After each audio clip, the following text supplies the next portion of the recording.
Good evening students, I hope you are doing well.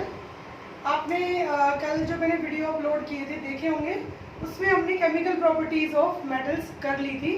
3-4 property हमने की थी कि reaction of metals with air and reaction of metals with water. ठीक है, आज हम करते हैं reaction of metals with dilute acids कि रिएक्शन मेटल्स जो हैं वो डाइल्यूट एसिड्स के साथ किस तरह से रिएक्ट करती है।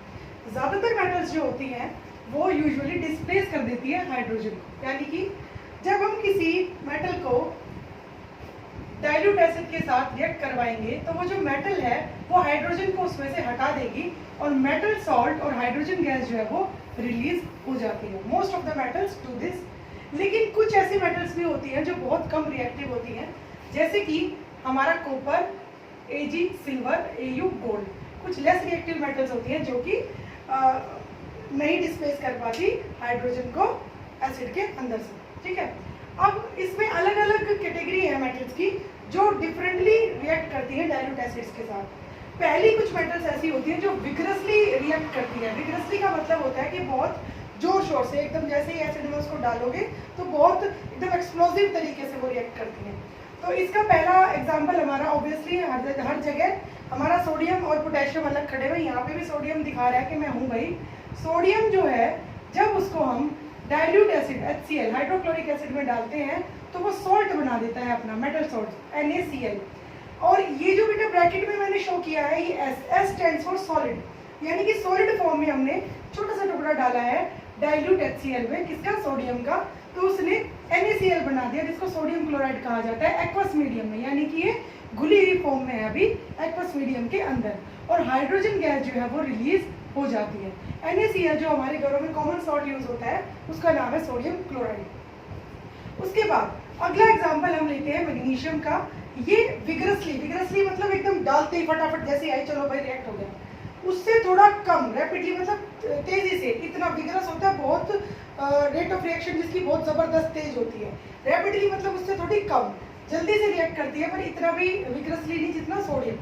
मैग्नीशियम जो है, जब मैग्नीशियम को हम डाइल्यूट हाइड्रोक्लोरिक एसिड में डालते हैं तो ये भी सॉल्ट बना देता है मैग्नीशियम क्लोराइड, और हाइड्रोजन गैस जो है वो रिलीज हो जाती है।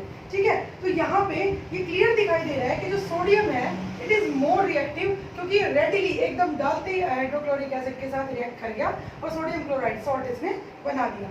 मैग्नीशियम थोड़ा सा कम रिएक्टिव है, किससे, सोडियम से। उसके बाद हम बात करते हैं जैसे एल्यूमिनियम है। एल्यूमिनियम जो होता है फर्स्टली तो वो रिएक्ट कर ही नहीं पाता हाइड्रोक्लोरिक एसिड के साथ, क्योंकि इसके ऊपर परत जमी होती है ऑक्साइड की, Al2O3 जो हमने लास्ट सेक्शन में पढ़ा था कि एयर में जब एल्यूमिनियम पड़ा होता है तो ये अपने ऊपर एल्यूमिनियम ऑक्साइड की परत बना लेता है। पहले तो इस HCl को ये परत हटाने में टाइम लग जाता है, ठीक है, लेकिन जब ये परत हल्की हो जाती है एल्यूमिनियम ऑक्साइड की तो फिर एल्यूमिनियम रिएक्ट कर जाता है डाइल्यूट हाइड्रोक्लोरिक एसिड के साथ और ये बना देता है एल्यूमिनियम क्लोराइड। ठीक है, ये भी एक सॉल्ट है एल्यूमिनियम का और ये भी एक्वस मीडियम में पड़ा है और यहाँ पे भी हाइड्रोजन गैस जो है वो रिलीज हो जाती है। ठीक है, उसके बाद हम आए हैं जिंक पे। जिंक भी रिएक्ट करता है हाइड्रोक्लोरिक एसिड के साथ, लेकिन बहुत ही स्लो रेट ऑफ रिएक्शन होता है जिंक का। ये भी जिंक क्लोराइड और हाइड्रोजन गैस यहाँ पे रिलीज हो जाती है। इसी तरीके से जिंक से थोड़ा कम रिएक्टिव है आयरन, जो बहुत धीरे रिएक्ट करता है किसके साथ, हाइड्रोक्लोरिक एसिड के साथ, डाइल्यूट हाइड्रोक्लोरिक एसिड के साथ। डाइल्यूट का मतलब है कि वो प्योर हाइड्रोक्लोरिक एसिड नहीं है, उसके अंदर थोड़ा वाटर मिक्स्ड, ठीक है, या कहेंगे वाटर के अंदर थोड़ा हाइड्रोक्लोरिक एसिड हमने डाला हुआ है। कभी भी ऐसा मत करना बेटा लेबोरेटरी में कि हाइड्रोक्लोरिक एसिड रखा है और आपने सोचा चलो इसको डाइल्यूट कर लेते हैं, उसमें पानी डाल दो, एकदम से धमाका हो जाएगा, एक्सोथर्मिक रिएक्शन होता है बहुत ज़्यादा। तो एसिड को डाइल्यूट कैसे किया जाता है, वाटर के अंदर ड्रॉप बाय ड्रॉप एसिड डाला जाता है, तब डाइल्यूट हाइड्रोक्लोरिक एसिड बनती है। ठीक है, तो आयरन को जब हमने हाइड्रोक्लोरिक एसिड के साथ रिएक्ट कराया, ये बहुत ही स्लो रिएक्शन है और इसमें बनता है हमारा FeCl3, आयरन क्लोराइड बन जाता है और साथ में हाइड्रोजन गैस रिलीज हो जाती है। अब हम नीचे आ गए हैं, नीचे अपना कॉपर रखा हुआ है। कॉपर जो है वो डाइल्यूट हाइड्रोक्लोरिक एसिड के साथ बिल्कुल भी रिएक्ट नहीं करता, दैट इज नो रिएक्शन, यानी कि कॉपर जो है वो हाइड्रोक्लोरिक एसिड में से हाइड्रोजन को डिस्प्लेस करने का मतलब है इसको हटा नहीं पाया, अपनी जगह बना नहीं पाया, तो कॉपर जो है वो बिल्कुल भी रिएक्ट नहीं कर पाता डाइल्यूट हाइड्रोक्लोरिक एसिड के साथ और इसमें कोई भी रिएक्शन यहाँ पे नहीं होता। अब इतने रिएक्शन से हमें थोड़ा आइडिया हो गया है कि कौन सा मेटल ज़्यादा रिएक्टिव है। जो डाइल्यूट एसिड्स के साथ, हाइड्रोक्लोरिक एसिड के साथ रेडिली रिएक्ट कर रहा है वो सबसे ज़्यादा रिएक्टिव है। इसमें सबसे ऊपर हमने पोटेशियम को रखा है, ये और भी विगरसली रिएक्ट करता है हाइड्रोक्लोरिक एसिड के साथ। उसके बाद हमारा सोडियम है, फिर मैग्नीशियम है। देखो मैंने सारी रिएक्शंस लिखी हैं यहाँ पे, क्लियरली एक्सप्लेन भी की है। पहले पोटेशियम, फिर सोडियम, फिर मैग्नीशियम, फिर एल्यूमिनियम, उसके बाद है हमारा जिंक, उसके बाद है हमारा आयरन, एक यहाँ पे है हमारा लेड। लेड के बाद हमने रख दिया हाइड्रोजन को। हाइड्रोजन हालांकि मेटल नहीं है, वो नॉन मेटल है, लेकिन ये इसलिए रखा गया है रिएक्टिविटी सीरीज में ताकि ये बता सके हम कि हाइड्रोजन से कम रिएक्टिव मेटल्स कौन से हैं। तो यहाँ पे आ गया हमारा कॉपर, फिर Hg दैट इज मरकरी, उसके बाद Ag दैट इज सिल्वर, और Au दैट इज हमारा गोल्ड। ठीक है, यानी कि ये जो मेटल्स हैं ये बिल्कुल भी रिएक्ट नहीं करते हैं डाइल्यूट हाइड्रोक्लोरिक एसिड के साथ। तो ये डाउनवर्ड्स जो जा रही है मेटल्स, ऊपर सबसे रिएक्टिव, फिर उससे कम, फिर उससे कम। तो यानी कि ये सक्रियता श्रेणी है, रिएक्टिविटी सीरीज। ये रिएक्टिविटी सीरीज है जो डाउनवर्ड्स डिक्रीज होती जा रही है, डाउनवर्ड्स डिक्रीज होती जा रही है, यानी सबसे ऊपर सबसे रिएक्टिव मेटल और नीचे की तरफ रिएक्टिविटी कम होती जा रही है मेटल्स। ठीक है, अब एक्चुअली होता क्या है, आप सोचेंगे होता क्या है कि कुछ मेटल्स तो बड़ा रेडिली रिएक्ट कर रही हैं हाइड्रोक्लोरिक एसिड के साथ और कुछ नहीं कर रही हैं। होता क्या है बेटा, जब मेटल्स बहुत ही हाईली रिएक्टिव जो मेटल होती है, रिएक्टिव होने का मतलब क्या है, रिएक्टिव होने का मतलब है कि it is available to combine with others. ठीक है, वो दूसरे किसी आयन के साथ रेडिली तैयार है कंबाइन होने के लिए। ठीक है, तो कैसे रेडिली कंबाइन होगी, मेटल जो है जो हाईली रिएक्टिव मेटल्स होती हैं वो रेडिली इलेक्ट्रॉन्स लूज कर देती हैं। ठीक है, रेडिली का मतलब है जैसे ही वो किसी एक्वस मीडियम में गई उसने इलेक्ट्रॉन जो है वो रिलीज कर दिया और एक पॉजिटिव आयन बना लिया। ठीक है, M positive, that is M stands for metal. उसने पॉजिटिव आयन बना लिया जो कि easily reacts easily to form new compounds. यहाँ पे हम एग्जांपल ले लेंगे, सोडियम का ले लेते हैं फॉर एग्जांपल। सोडियम जो है हमारा, सोडियम का एटॉमिक नंबर हमारा होता है 11 और इसकी इलेक्ट्रॉनिक कॉन्फ़िगरेशन होती है 281, यानी कि इसकी थर्ड जो शेल है उसमें एक इलेक्ट्रॉन पड़ा हुआ है। It is far from completion and even stability. 8 हो तो स्टेबल माने, ठीक है, लेकिन 8 से तो ये बहुत दूर है, तो ये रेडिली इस एक इलेक्ट्रॉन को क्या कर देगा, लूज कर देगा। और जब नेगेटिव चार्ज कम हो गया तो ये जो इलेक्ट्रिकली न्यूट्रल था जिसमें कोई चार्ज नहीं था, अब ये बन जाएगा हमारा Na पॉजिटिव आयन। ठीक है, अब हमने इसको, ये कहाँ हुआ ऐसा, हाइड्रोक्लोरिक एसिड में जब इसको डाला था। अब यहाँ पे सोडियम आयन जो है वो इजीली अवेलेबल है HCl के पास। अब ये जो HCl है ये एक्चुअली है क्या, H पॉजिटिव और Cl नेगेटिव आपस में जब मिल जाते हैं तो HCl बन जाता है। अब ये जो सोडियम है ये हाइड्रोजन को यहाँ से हटा देगा, ये यहाँ से निकल जाएगा और Na जो है वो Cl के साथ कंबाइन करके सोडियम क्लोराइड बना देगा और हाइड्रोजन यहाँ से गैस के रूप में रिलीज हो जाएगी। इसी तरीके से सभी मेटल्स जो हैं पॉजिटिव आयंस बना के रेडिली अवेलेबल हो जाते हैं क्लोराइड आयन के लिए और अपने अपने सॉल्ट्स बना देते हैं। ठीक है, तो हमने बात की यहाँ पे मेटल्स विद डाइल्यूट एसिड्स। अब हम बात करेंगे आगे कि मेटल्स जो हैं वो दूसरे मेटल के सॉल्ट में किस तरीके से एक्ट करते हैं।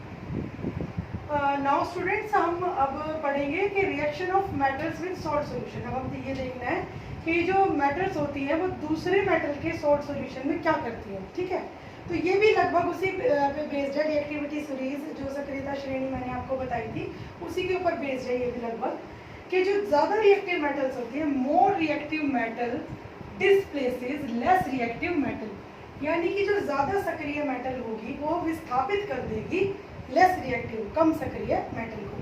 से फॉर एग्जांपल हम देखते हैं कि एक सॉल्ट सॉल्यूशन है मेटल ए का और ये है मेटल बी। अगर ये मेटल बी ज़्यादा रिएक्टिव है मेटल ए से तो ये क्या करेगी, मेटल बी यहाँ पे सॉल्ट सॉल्यूशन बढ़ा देगी और हमारा लेस रिएक्टिव जो मेटल है वो इकट्ठा यहाँ पे प्रेसिपिटेट के रूप में, प्रेसिपिटेट मतलब पाउडर के रूप में नीचे या फिर उस दूसरी मेटल के ऊपर जम जाता है।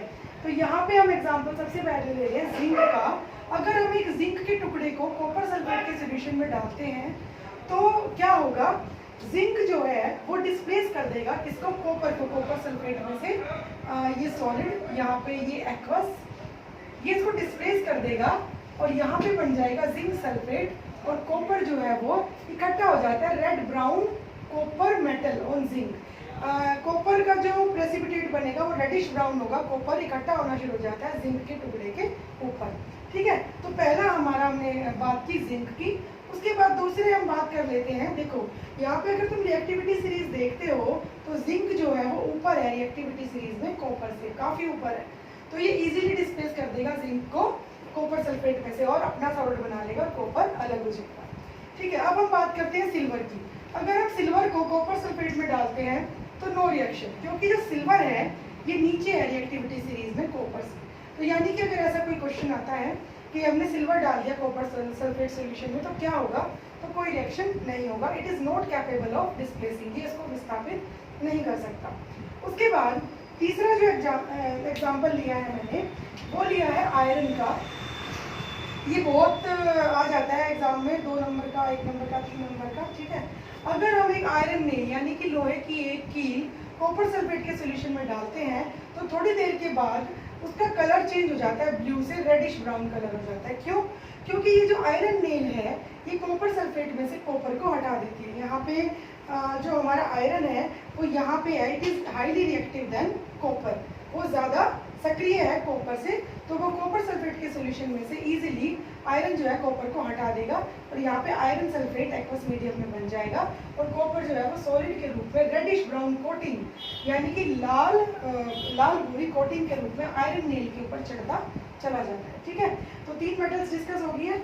अब उल्टा अगर हम करें, यहाँ पे हमने क्या किया, आयरन नेल, आयरन की कील डाली थी कॉपर सल्फेट में, उल्टा कर लेते हैं कि हम आयरन सल्फेट के सॉल्यूशन में एक कॉपर का टुकड़ा डाल देते हैं तो क्या होगा, कुछ भी नहीं होगा। क्यों?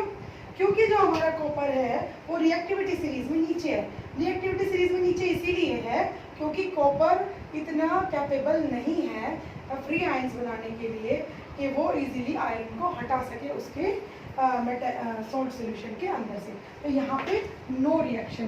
ठीक है, उसके बाद हम बात करते हैं, यहाँ हमने बात की थी कि अगर हम सिल्वर डाल दें, सिल्वर का टुकड़ा डाल दें कॉपर सल्फेट में तो कोई रिएक्शन नहीं होता। लेकिन अगर वाइसे वर्सा करते हैं, उल्टा करते हैं कि सिल्वर नाइट्रेट के एक्वस सॉल्यूशन में हम कॉपर का एक टुकड़ा डाल देते हैं तो क्या होगा। ऑब्वियस सी बात है बेटा कि कॉपर ज़्यादा रिएक्टिव है, ज़्यादा सक्रिय है सिल्वर से, तो रिएक्टिविटी सीरीज में सिल्वर नीचे पड़ा है तो इजीली सिल्वर को ही हटा देगा। तो जो कॉपर है वो यहाँ पे कॉपर नाइट्रेट बना लेता है जो कि ब्लू कलर का होता है।